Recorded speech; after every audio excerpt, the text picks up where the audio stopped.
Chị Riệp xua xôm xoa cô một căn cầm thi à ha sốc phiệp. Ngày ní, nên khi tặng bày nè ban chân rơ vô một hộp mình mốc đây kỳ 2 tháng chiên chuôn tàu hủ sầm rập kêu xong rồi bao dân ngày ní mình được chia xiếng lật tấm tật sĩ yếu cà rốt lật cái chị cái đáo scotch nut tàu hủ mật rách nhây hầm bơ mật té tôm sò nướng preng trà.នៅពេលនេះយើងនឹងចាប់ផ្ដើមឆាឆៃម៉ាបើកហ្គាសមកអញ្ចឹងគឺយើងទុកឲ្យខ្ទះក្តៅបន្តិចបន្ទាប់មកគឺយើងដាក់ប្រេងឆាហើយបន្ទាប់មកទៀតគឺយើងដាក់ខ្ទឹមសហើយយើងបំពងខ្ទឹមឲ្យក្រហមហើយបន្តទៅទៀតគឺយើងដាក់ស្ករត្នោតបន្ទាប់មកយើងកូរឲ្យក្រហមហើយបន្ទាប់មកទៀតគឺយើងដាក់ខ្ញី នៅពេលដែលយើងចាក់ខ្ញីចូលទៅក្នុងខ្ទះយើងត្រូវឆាខ្ញីឲ្យទន់បន្ទាប់មកយើងត្រូវចាក់ស្លឹកកញ្ចក់កដោចឹងយើងត្រូវឆាខ្ញីជាមួយនឹងស្លឹកកដោដើម្បី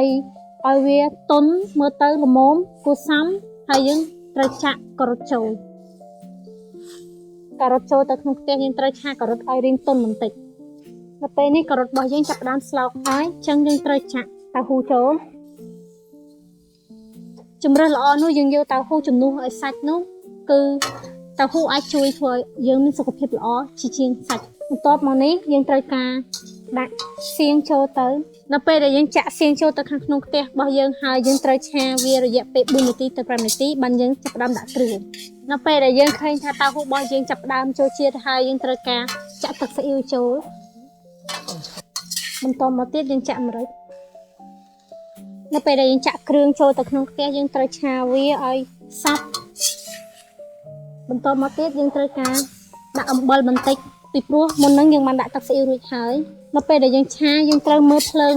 របស់យើងមិនអាចដាក់ភ្លើងខ្លាំងឬក៏ភ្លើងតិចបានទេគឺយើងដាក់កម្រិតល្មមដើម្បីឲ្យឆាទៅចូលជាតិដល់ពេលនេះម្ហូបរបស់យើងជិតឆ្អិនហើយប្រហែលជា2ទៅ3នាទីទៀតនឹងឆ្អិនបើសិនជាពុកម៉ែបងប្អូនមានចំណង់ចំណូលចិត្តក្នុងការញ៉ាំហើយពុកម៉ែបងប្អូនអាចដាក់មកទេបានបើសិនជាមិនចូលចិត្តក៏អត់អីដែរ